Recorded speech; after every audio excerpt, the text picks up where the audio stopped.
Today we are comparing the new DJI Action 6 with the new DJI Action 5 Pro. And before we dive in, let me say one thing very clearly. DJI absolutely didn't lie when they decided not to put the word Pro on this camera. After testing it for several days in real-world conditions, from daylight to sunrise to low light to almost complete darkness, I finally understand why. But the bigger question is this. Is the Action 6 actually worth paying an extra $80 over the Action 5 Pro? In this video, I will show you the real differences, the unexpected problems, the small improvements, and everything you need to know before spending your money. And trust me, some of the results might surprise you more than they surprised me. Let's get into it. Let's start with the biggest and most advertised feature, the sensor. DJI says the Action 6 has a new, larger 1/1.1-inch square sensor. But here is a small truth that isn't mentioned in the marketing material. The sensor is not exactly new. We already saw it earlier this year inside the DJI Osmo 360. So DJI didn't create something new for the Action 6. They simply repurposed the same imaging hardware and put it into the body of a traditional action camera. And there is nothing wrong with that, but it's good for you to know, because the image you get from the Action 6 is basically the image you get from the Osmo 360 in its single lens camera mode, but with flat lenses and flexible aperture. By the way, because the sensors are identical and the aperture on the Osmo 360 is even more low light friendly, I will bring a dedicated comparison in one of my next videos. Action 6 versus Osmo 360, side by side. Same location, same light. And trust me, with the current Black Friday deal on the Osmo 360, that comparison will be very interesting. It might even make people question which camera they truly need. So make sure you subscribe so you don't miss this episode, as you might have missed the one where I reviewed the largest upgrade for the Insta360 Ace Pro 2. But let's focus back on the Action 6. The big hype around square sensor is that you can film once and use the footage for both portrait and landscape content. This means you can record your vlog for YouTube, your reels for Instagram, and your shorts for TikTok, all from a single clip. And this is genuinely useful for creators who post across multiple platforms. This is a huge time saver.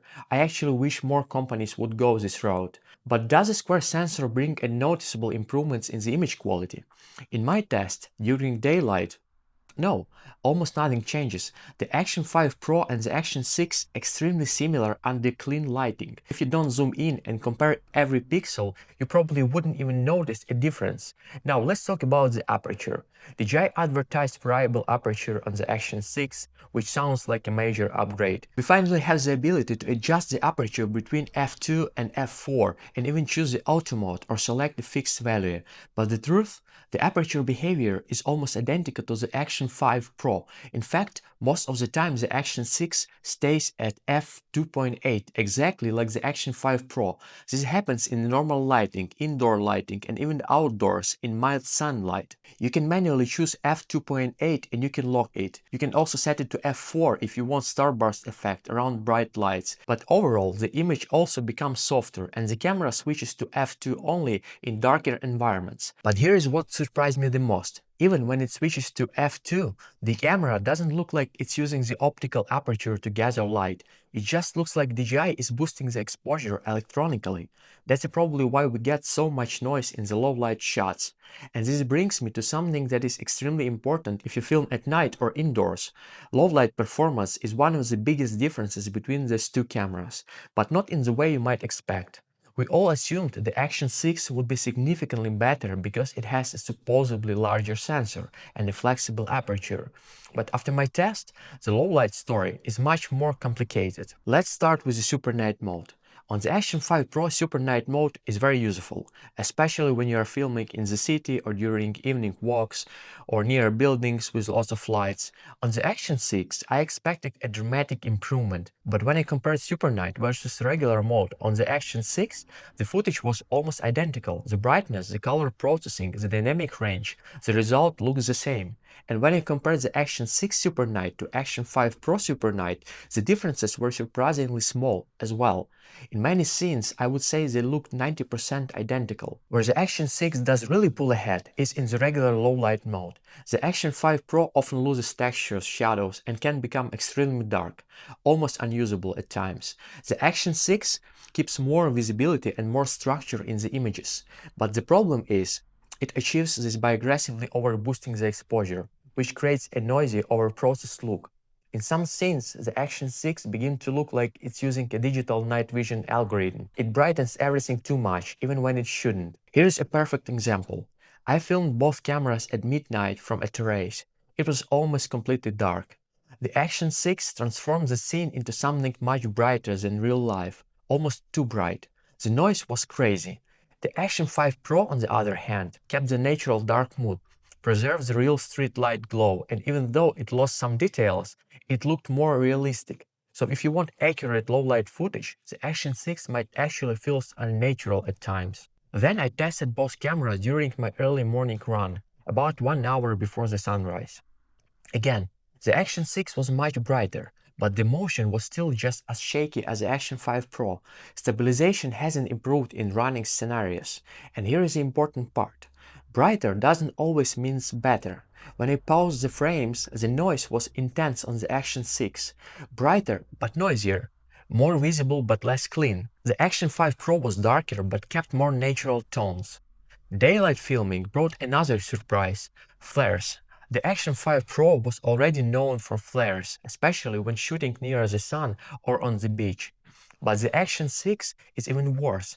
A bright sun at an angle creates huge glowing halos across the frame, and this made me wonder if the new sensor design, with its lens arrangement based on the Osmo 360, introduced more flare sensitivity. Whatever the reason, the flaring is definitely more distracting than on the Action 5 Pro. Another new feature DJI added is a portrait mode. It boosts highlights, softens some tones, and adds contrast to human subject. This is clearly inspired by Insta360's recent portrait features.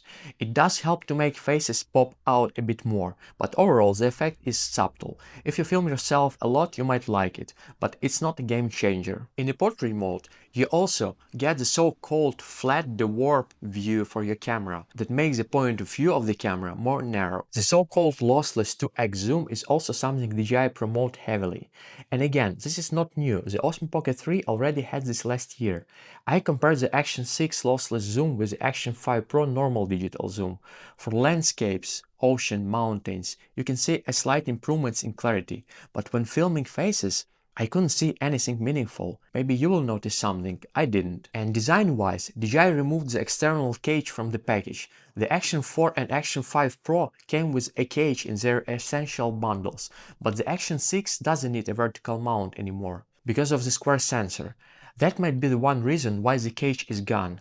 The other reason is the size. The Action 6 is bigger, and when you compare it to Action 5 Pro inside its cage, they are almost identical in dimension. Personally, I like the cage. It saved my camera many times, so losing it feels like losing free protection. On the positive side, battery and USB-C port doors are upgraded. They lock more securely and won't open on their own. And when I tested battery life, the Action 6 lasted about 3% longer in the same controlled filming session. Not a huge improvement, but still an improvement. So who should buy this camera?